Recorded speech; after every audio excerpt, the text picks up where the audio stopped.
আসসালামু আলাইকুম রহমতুল্লাহি ওয়া বারাকাতুহু। প্রিয় দর্শক, আশা করি ভালো আছেন। সকলের কথা ইউটিউব চ্যানেলে আপনাদের স্বাগত। আলোচনা করব পাবনার দুটি ঘটনা নিয়ে। ঘটনাগুলোর বিষয়ে আমাদের কাছে যে তথ্যপত্র আছে, মূলত সোশ্যাল মিডিয়া থেকে ঘটনাগুলো পাওয়া। পরবর্তীতে যেটা আমাদের সময়.com-এ অনলাইন পোর্টালে দেখতে পেলাম যে নির্বাহী অফিসারের রুমে 4 জামাত নেতাকে পেটালেন বিএনপি নেতা।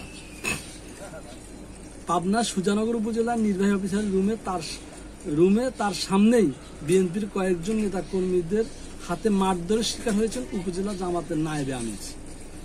এই বিষয়ে আমাদের সাথে একটা ভিডিও আছে, হ্যাঁ, আমরা সেই ভিডিওটা একটু দেখে আসি, চলুন।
এই হলো 1 মিনিট 16 সেকেন্ডের মূলত ভিডিওটা।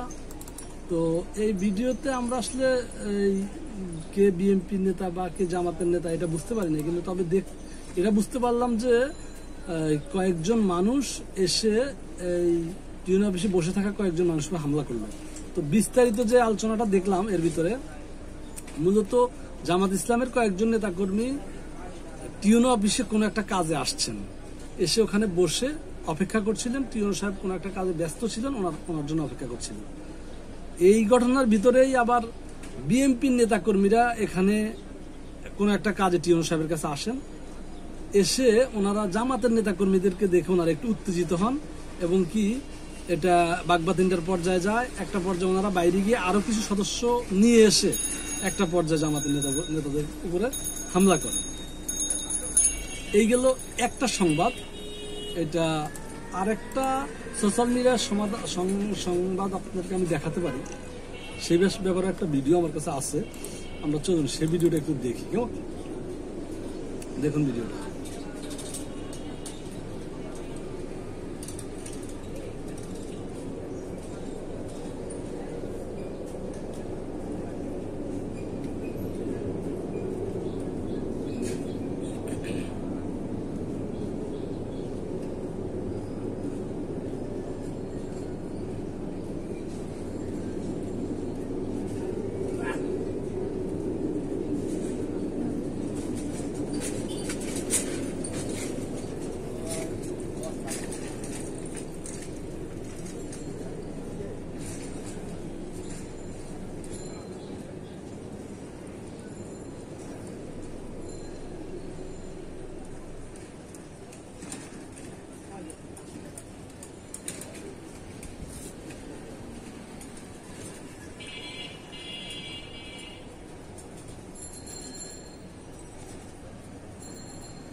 এই ভিডিওটা মূলত 1 মিনিটে একটু বেশি সময়ের ভিডিও।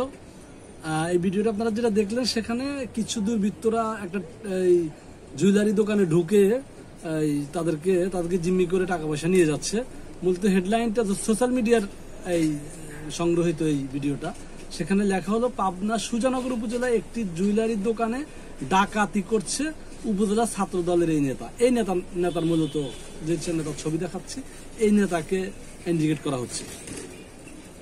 তো এই দুইটা আলোচনা আমরা দেখলাম। এখান থেকে আসলে আমরা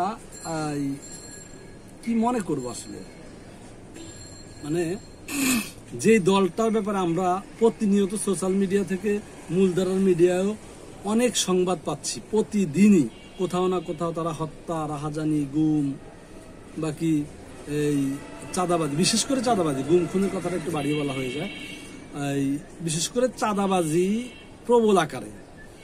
এখন একটু আমরা যদি একটু ভাবি যে গত 6 মাস আগেও যেই দলটাকে আমরা মজলুম হিসেবে জানতাম, সেই দলটা গত 6 মাস পরে এখন জুলুমকারীর অবস্থানে চলে গেছে। অর্থাৎ সে গত 6 মাস আগে মজলুম ছিল, আরেকটা দল জুলুমকারী ছিল। সে অসহায়ের মতো সেই অত্যাচার সহ্য করেছে, কিন্তু প্রেক্ষাপট পরিবর্তনের সাথে সাথেই সেই দলটা তার চরিত্রকে বদলে ফেলেছে এবং কি সে এখন আর নিজেকে মজলুম ভাবে না, সে এখন নিজেকে কিভাবে অত্যাচারী ভাবে বা জুলুমকারী ভাবে। কারণ সারা দেশের প্রতিদিনের চিত্র হলো এই যে সারা দেশের কোথাও না কোথাও তারা হয় চুরি, ছিনতাই, ডাকাতি করছে, এগুলো অহরহ হচ্ছে এবং কি দিন শেষে প্রায় প্রতিটার ক্ষেত্রেই ফ্যাক্ট চেক করার পরে দেখা যাচ্ছে বিএনপির নামই আসছে বা ছাত্রদলের নামই আসছে। এখন আপনি এটাকে কি ষড়যন্ত্র বলবেন? অনেকে ষড়যন্ত্র বলতে পারে, কিন্তু আমি এখানে খুব বেশি ষড়যন্ত্র উল্লেখ করার মতো সুযোগ দেখি না।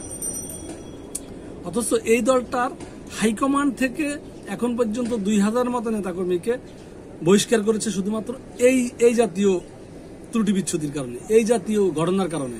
কিন্তু তার সত্ত্বেও হাইকমান্ড কিন্তু এই পরিস্থিতিকে সামাল দিতে পারছে না। তাহলে আপনি বুঝছেন যে এই এত বড় একটা দলের চেইন অফ কমান্ড কোথায় গেছে।